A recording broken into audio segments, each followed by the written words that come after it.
वो साल 2021 का था और महीना जून का, जब भारत के मोस्ट वांटेड आतंकी और लश्कर-ए-तैयबा चीफ हाफिज सईद पर एक जानलेवा हमला हुआ।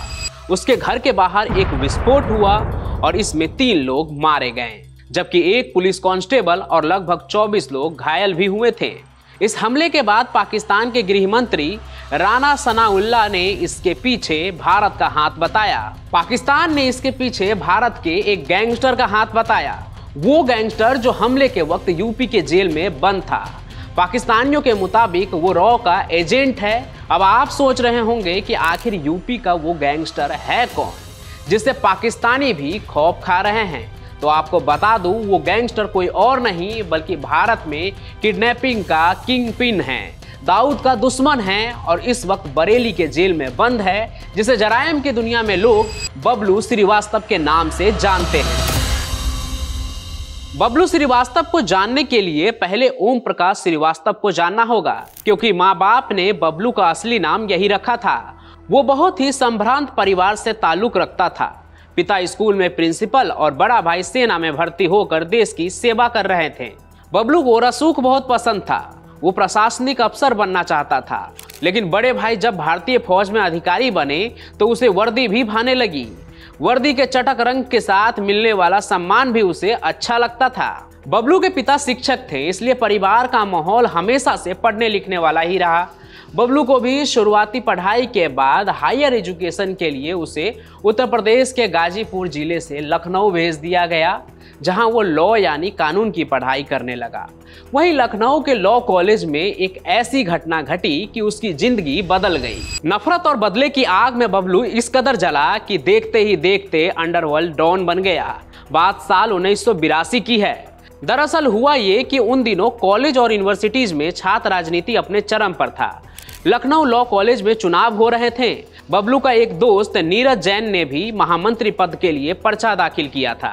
कॉलेज के इस चुनाव में बबलू भी उसके लिए प्रचार करने लगा। एक दिन इसी बीच विरोधी गुट के साथ झगड़ा हो गया, जिसमें एक छात्र को चाकू मार दिया गया। 70-80 के दशक में लखनऊ में गैंगवार भी अपने चरम पर था। उस वक्त वहां अरुण शंकर शुक्ला उर्फ अन्ना का जराइम की दुनिया में जलवा हुआ करता था। और लॉ कॉलेज के छात्र राजनीति में जो झगड़ा हुआ था और जो छात्र उसमें घायल हुआ था, वो अन्ना का करीबी निकल गया। ऐसे में अन्ना कैसे चुप रहते। इस घटना से नाराज अन्ना ने झूठे केस में फंसाकर बबलू को जेल भिजवा दिया। अगले दिन वो जमानत पर छूट गया, मगर करीब 20 दिन बाद ही अन्ना के इशारे पर लखनऊ पुलिस ने स्कूटर चोरी के झूठे मामले में बबलू को दोबारा जेल भेज दिया। बबलू के जेल जाने से परिवार की भी बड़ी बेइज्जती हुई। आप खुद सोचिए, जिसके पिता शिक्षक हो, भाई आर्मी में हो, उस परिवार का लड़का जेल चला जाए तो क्या ही माहौल होगा। तो इस बात से नाराज परिवार वाले ने भी बबलू की जमानत नहीं करवाई, शायद इसलिए कि बबलू को सीख मिले। लेकिन इससे हुआ ये कि बबलू को 15 दिन जेल में ही रहना पड़ा।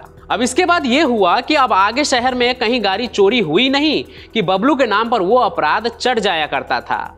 बबलू जो ये सोचते हुए बड़ा हुआ कि उसे आगे चलकर रसूखदार अफसर बनना है, उसे शहर में किसी चोर की तरह ट्रीट किए जाने लगा।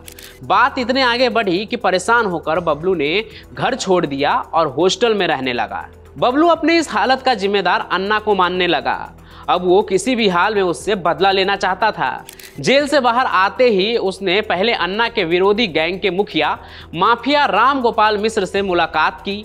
उन दिनों अन्ना और राम गोपाल के बीच खूनी रंजिश अपने चरम पर थी, इसलिए बबलू उसके साथ मिलकर अन्ना से बदला लेना चाहता था। लेकिन आगे चलकर अन्ना और राम गोपाल की जानी दुश्मनी ने यू टर्न ले लिया, क्योंकि अन्ना की मां की पहल पर यह रंजिश खत्म हो गई थी। फिर जैसे ही बबलू ने देखा कि अरुण शंकर शुक्ला उर्फ अन्ना और राम गोपाल मिश्र के बीच सुलह जैसी स्थिति बन रही है, वैसे ही बबलू श्रीवास्तव ने राम गोपाल मिश्र का गैंग छोड़ दिया।